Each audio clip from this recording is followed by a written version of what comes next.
of the day doing nothing but trying to work on this draft and trying to get it through.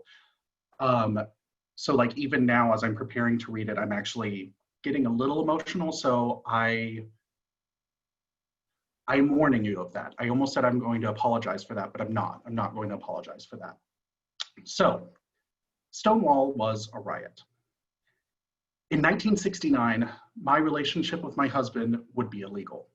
I would be thrown in prison, and my name, address, and probably likeness would be published in the local papers. Police would have the right to rough me up a bit if they caught me resisting the arrest. My children, well, they never would have entered the picture because I absolutely would not have been allowed to adopt. I certainly wouldn't be married. I mean, heck, Drew and I were together for 10 years before marriage was even an option.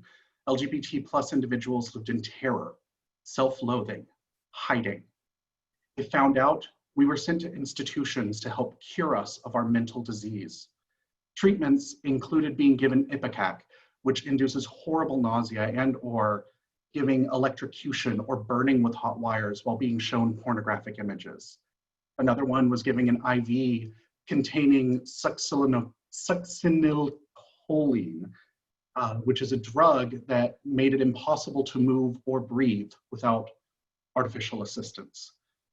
We were pharmacologically waterboarded. We were denied any licensure, and up until a few weeks ago, I'm sorry, let me repeat that. Up until a couple weeks ago, we could be and were fired or not hired based solely on our status as homosexuals. When you hear discussions of conversion therapy, know that it is only slightly less barbaric. Burning, ice baths, or worse are rare, but are not unheard of. We were beaten at home, we were kicked out into the streets, and then we were beaten in the streets. There were marches and protests. Oh yes, in the late 60s, the Mattachine Society organized lovely protests in Philadelphia where the lesbians put on skirts and blouses and the gay men put on suits with really thin ties and marched in circles calling for humanity, calling for some sense of dignity, above all, just calling for being left the hell alone. But the violence and the raids persisted.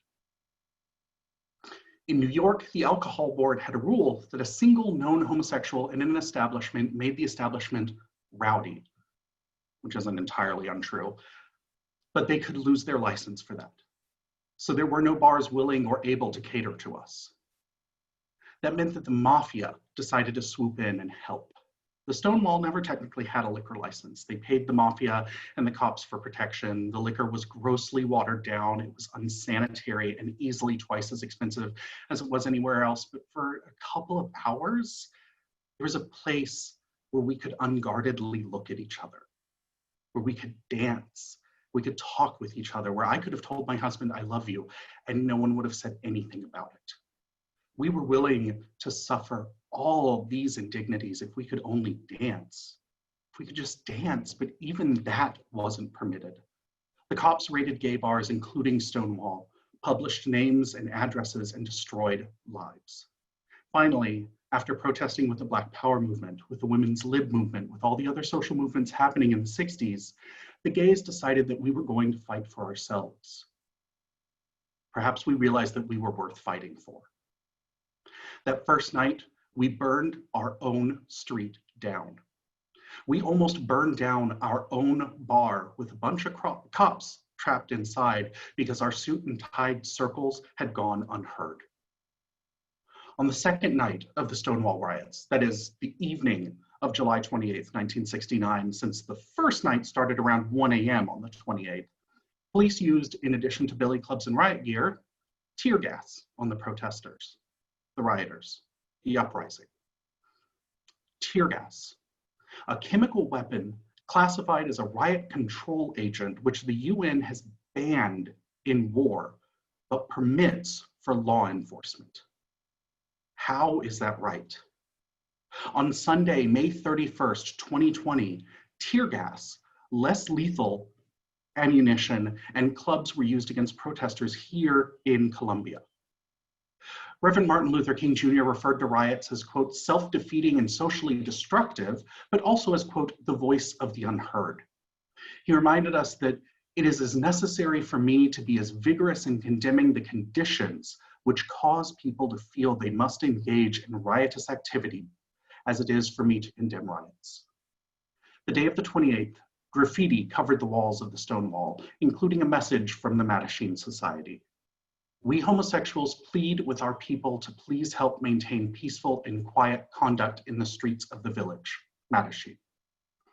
We condemned our own riots.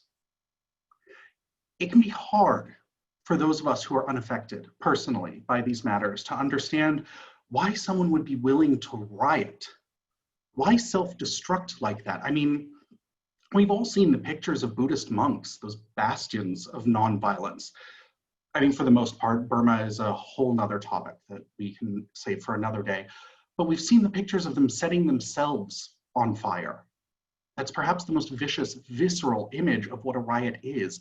Consider though, if I met someone and spoke to them in English and they responded in Russian, then I spoke to them in Spanish and they responded in Russian, then I spoke to them in Japanese and they responded in Russian, at some point, I'm going to decide that the only option I have anymore is to speak Russian, no matter how much they protest that they are perfectly fluent in English. This is what happens. These days we're seeing, again, large groups of people chanting in English being met with Russian. There are, of course, agent provocateurs in attendance, like the so-called Boogaloo boys, but that in no way invalidates the fact that people are fed up.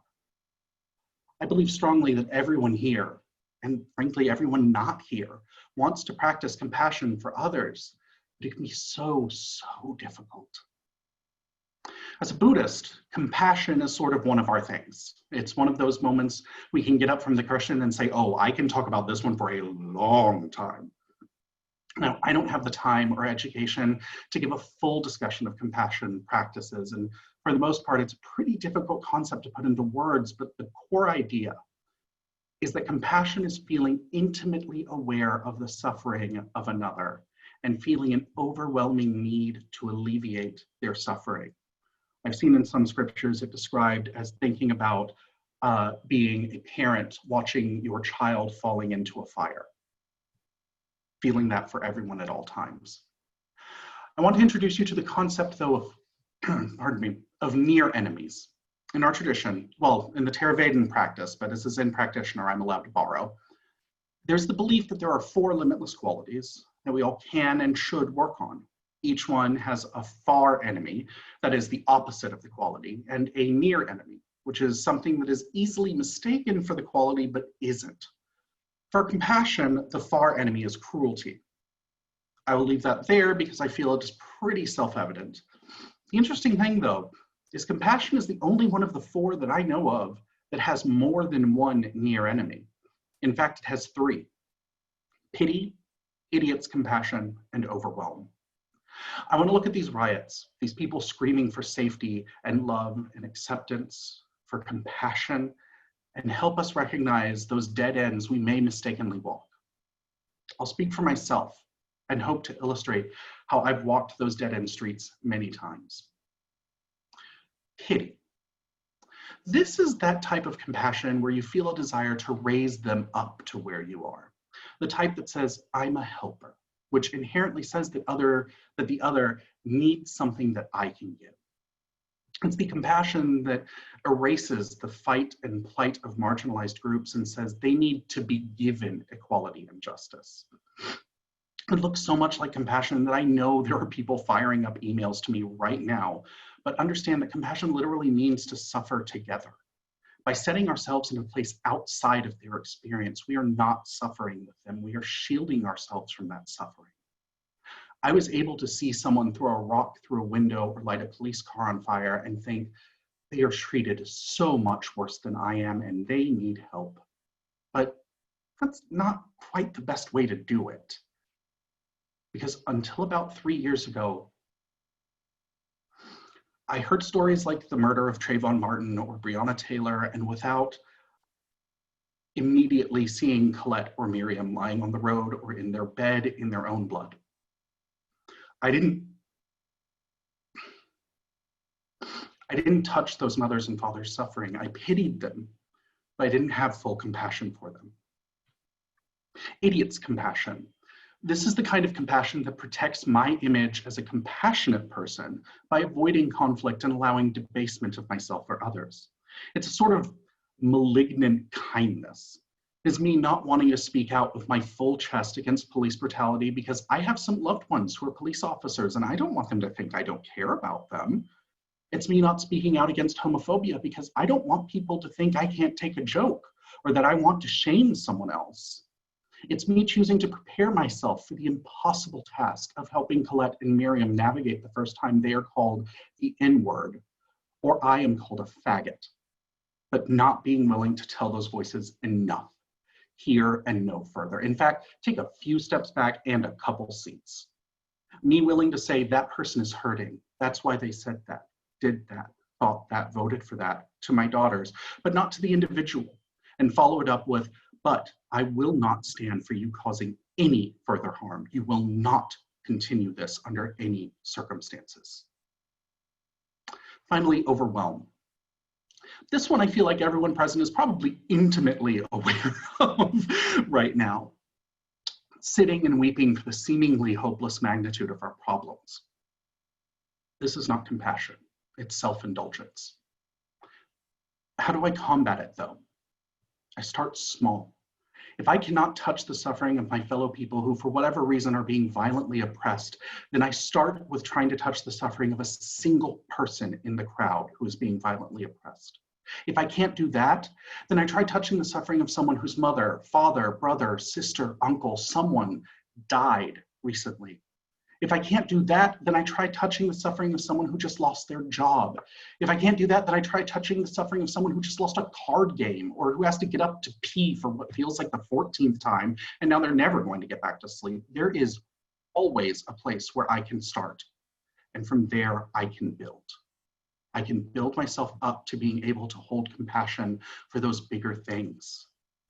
For me to sit and weep for days or shut down because I feel it all too deeply is not compassion, though it may seem like it. I know that being a good UU congregation with somewhere around 150 to 200 total congregants, there are at least 427 different feelings about the protests and yes, the riots happening right now. But today, on the 51st anniversary of my fellow gays, lesbians, bisexuals, trans, queer brothers and sisters finally saying here and no further. In fact, take a few steps back and a couple seats. And finally deciding to meet the beatings and shamings and arrests with fire and fury. I encourage all of us to seek compassion. Don't give in to overwhelm. Don't be an idiot about it. Don't pity them and lift ourselves above it. Let us all work on cultivating this sense of compassion so that we come to a place where we can feel the desperate anger and exhaustion at the destruction of life more than at the destruction of property. Thank you.